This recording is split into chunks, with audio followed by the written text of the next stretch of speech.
You know that moment, the one you keep waiting for, the moment when the uncertainty lifts, when your skills feel solid enough, when the voice in your head that says, "Not yet," finally goes quiet. You've probably built entire systems around that moment: courses, certifications, a notebook full of strategies, each page a small promise that you're getting closer. You've told yourself that when the feeling arrives, the quiet certainty, the inner green light, you'll finally begin. And if that feeling hasn't shown up yet, you've assumed you just need more preparation, one more book, one more framework, one more year. But what if the feeling you're waiting for doesn't come before you start? What if it only exists on the other side of beginning? Most people treat readiness like a prerequisite, a ticket you punch before the door opens. There's something psychology keeps pointing toward that most people never quite hear. The feeling of being ready isn't a signal the brain produces when you've prepared enough. It's a byproduct of having already acted in the face of uncertainty. Here's what that actually means, and why it changes the whole picture. Most people think of readiness as a state, something the brain eventually produces when you've done enough, like a light that finally turns green. And the feeling is real.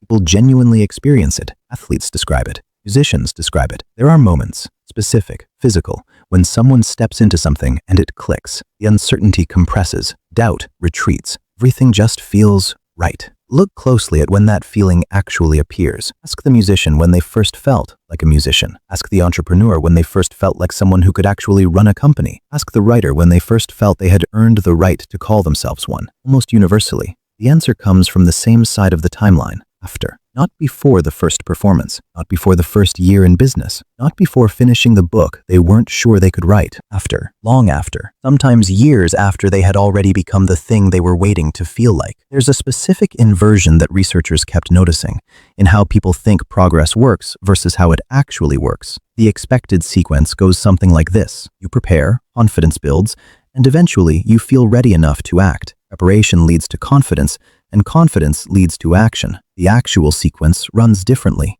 You prepare to a certain point, then you act in the presence of uncertainty, and the confidence, the felt sense of capability, forms afterward, through the experience of having done the thing. This isn't a motivational reframe. It's how self-efficacy actually develops. Confidence in a specific domain grows primarily through direct, personal encounters with doing the thing, not watching others do it, not reading about it, not organizing a second notebook. Doing it. Understanding this helps, but it raises a harder question. If confidence comes from experience, why doesn't the brain simply tell you that? Why does it send the opposite signal? Hesitation, uncertainty, the persistent suggestion that you're not quite ready, precisely when you're about to attempt something new. There's another layer to this. One explanation comes from the way the brain deals with uncertainty. There's a significant body of work in neuroscience and cognitive science around the idea that the brain functions as a prediction machine. It's constantly modeling the future based on past experience, trying to anticipate what comes next. You operate in familiar territory, work you've done before, conversations you've had 100 times, skills you've already built. Predictions feel accurate. Things feel right because the brain's model of what will happen closely matches what does happen. New things break this. You attempt something genuinely unfamiliar. Brain's predictive model has almost nothing to draw on. It can't generate confident predictions because it has no relevant experience to reference. What we experience as not feeling ready is partly the brain registering that absence, the absence of predictive confidence. Not a judgment about your capability, just the natural output of a system encountering high uncertainty. Brain wasn't designed to make you feel ready for things you haven't done yet. It was designed to detect when the future is unclear. Those are not the same signal, that's it.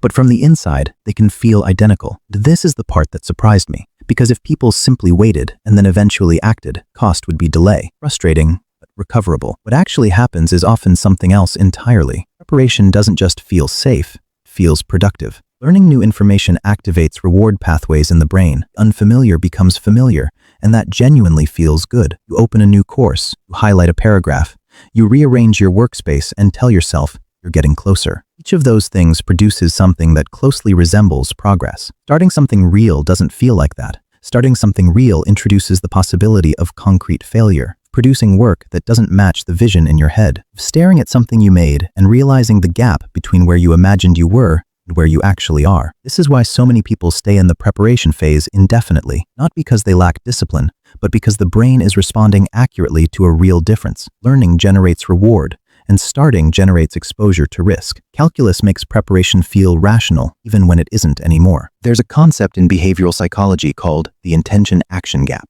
the persistent distance between what people plan to do and what they actually do. One thing researchers have pointed to is that planning and preparing can create a partial sense of progress that partially satisfies the motivation that was supposed to drive action. You intended to build the thing. You spent weeks organizing your notes. The intention was honored just enough that the pressure reduced slightly, and so the notes sit there. This is usually where people expect urgency, long-term cost, time running out. The cost is more specific than that. It's visible in retrospect, and people look back at long periods of preparation without action. The person who spent 3 years planning a business learned almost nothing about whether the idea was actually viable. The person who spent 2 years studying a craft without making anything real has no accurate sense of what level they're at. The preparation produced a sophisticated mental model of what they were going to do. What it couldn't produce was any genuine understanding of what it's actually like to do it. That's the deeper cost. Not wasted time, wasted feedback. The readiness illusion, at its core, is a confusion about sequence, not about capability, not about whether you're the kind of person who deserves to build what you want to build, just sequence. The feeling you've been waiting for,